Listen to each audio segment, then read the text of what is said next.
المجرمين مشفقين مما فيه ويقولون يا ويلتنا ما لهذا الكتاب لا يغادر صغيرة ولا كبيرة إلا أحصاها ووجدوا ما عملوا حاضرا ولا يظلم ربك أحدا۔ سورہ کہف آیت نمبر 49۔ آیت نمبر 48 میں ہم نے یہ بات جانی کہ اس دن تمام کے تمام لوگوں کو رب کے سامنے پیش کر دیا جائے گا اور تم کو اس طرح لایا جائے گا جس طرح کہ تمہیں پیدا کیا گیا تھا، بلکہ تم تو گمان کیے بیٹھے تھے کہ یہ دن آنا ہی نہیں ہے۔ اب اس دن کے آ جانے کے بعد جو اگلا معاملہ ہے وہ اس آیت مبارکہ میں پیش کیا جا رہا ہے۔ وَوُضِعَ الْكِتَابُ، اور رجسٹر، وہ کتاب پیش کر دی جائے گی، انسانوں کے نامہ اعمال ان کے سامنے حاضر کر دیے جائیں گے۔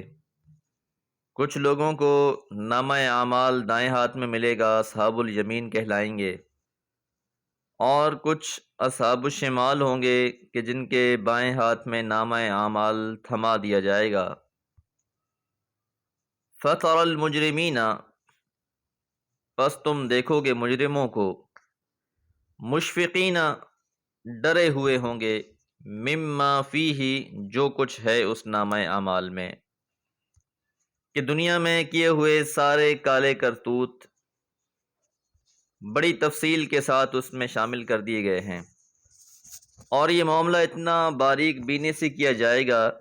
وَيَقُولُونَ، اور وہ کہیں گے، یا ویلنا، ہے ہماری ہلاکت، ہے ہماری شامت، ما لہذا الکتاب، یہ کیسی کتاب ہے، یہ کیسا نامہ اعمال ہے، لا یغادر، نہیں چھوڑتا، صغیرتن، کوئی صغیرہ، ولا کبیرہ، اور نہ کوئی بڑا، کہ ایک ایسی کتاب ہے کہ جس میں تمام کے تمام انسان کے اعمال، چاہے وہ صغیرہ گناہ ہیں چاہے وہ کبیرہ گناہ ہیں، تمام کے تمام اس میں شامل کر دیے گئے۔ بہت سی ایسی باتیں بھی انسان پائے گا جسے اس نے بڑا ہلکا سمجھ کے، حقیر جان کر لیا ہوگا، لیکن وہ بھی اس کے لیے ہلاکت کا باعث بن رہے ہوں گے۔ احادیث میں صغیرہ گناہ سے بچنے کی بہت تلقین کی گئی ہے، اور اس کی حکمت یہ ہے کہ جب انسان صغائر سے اجتناب کرتا ہے تو کبائر کے قریب نہیں جاتا، لیکن جو انسان صغائر کے بارے میں، چھوٹے گناہوں کے بارے میں لاپرواہ ہو جاتا ہے، آہستہ آہستہ یہ چھوٹے گناہ اس کو بڑے گناہوں کی طرف لے جاتے ہیں۔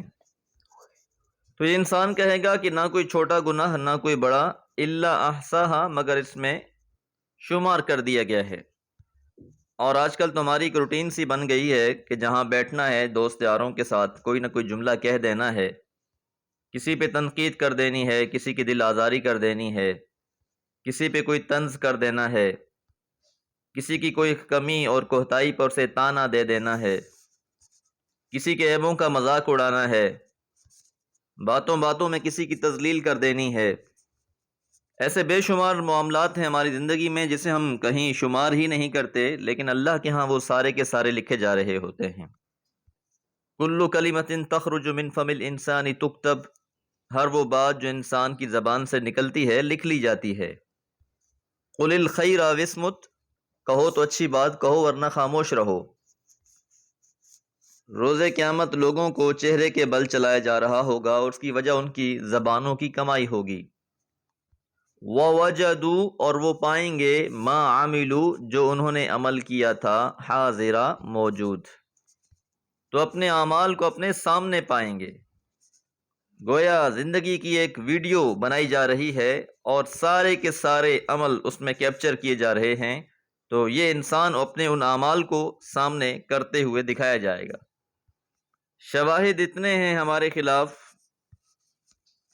کہ سوائے افسوس اور ندامت کے کوئی اور راہ نہیں بچے گی، اس لیے انسان کہے گا یا ویلتنا، ہے ہماری شامت، ولا یظلم ربک، اور نہیں ظلم کرے گا آپ کا رب، احدا، کسی پر بھی۔ تو اس دن کسی بھی انسان پر ذرہ بھر بھی ظلم نہیں کیا جائے گا، بلکہ جو انسان کر کے آیا ہے اس کا اسے صلہ دیا جائے گا۔ البتہ کثرت استغفار، توبہ، یہ دو ایسے اعمال ہیں کہ جس سے اللہ تعالیٰ انسانوں کے گناہوں کو معاف فرما دیتا ہے۔ جب کبھی بھی چوک ہو جائے، غلطی ہو جائے، انسان کو فوراً استغفار کرنا چاہیے، نیک عمل کرنا چاہیے، کیونکہ نیکیاں انسان کے گناہوں کو مٹا دیتی ہیں۔ دعا ہے اللہ تعالیٰ ہمیں اس معاملے میں حساس بنا دے تاکہ ہم صغائر سے بھی اجتناب کرنے کی کوشش کریں۔ وما علیہ الا البلاغ۔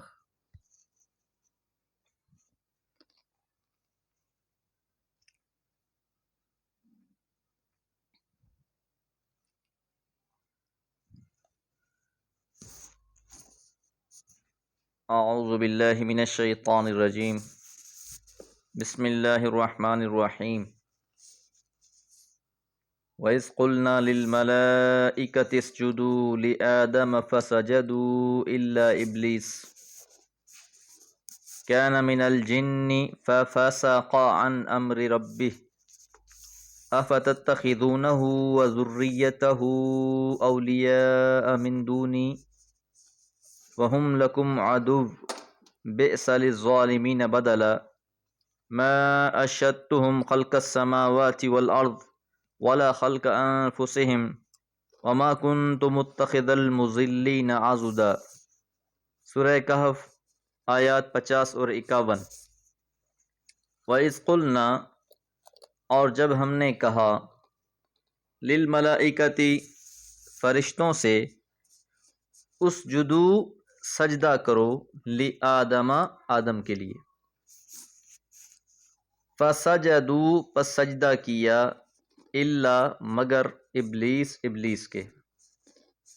حضرت آدم علیہ السلام اور ابلیس کے ماجرے پر سورہ بقرہ، سورہ اعراف میں تفصیل گزر چکی ہے۔ یہاں ابلیس کی اصل نسل سے متعلق اتنی بات یاد رکھنی چاہیے کہ وہ جنات میں سے تھا، اس لیے فرمایا کان من الجن، تھا وہ جنوں میں سے، ففسق پس اس نے نافرمانی کی، عن امر ربہ اپنے رب کے حکم سے۔ یہاں یہ بات یاد رکھنی چاہیے کہ مشرکین عرب جنات کو مختلف شکلوں میں پوجتے تھے۔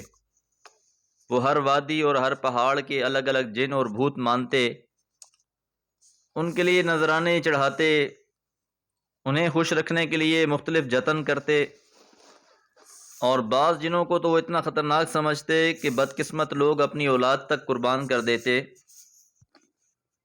ان کا یہ وہم تھا کہ اگر اس جن کو اپنی کسی اولاد کی قربانی دے کر راضی نہ رکھا گیا تو وہ ساری اولاد کو ختم کر جائے گا۔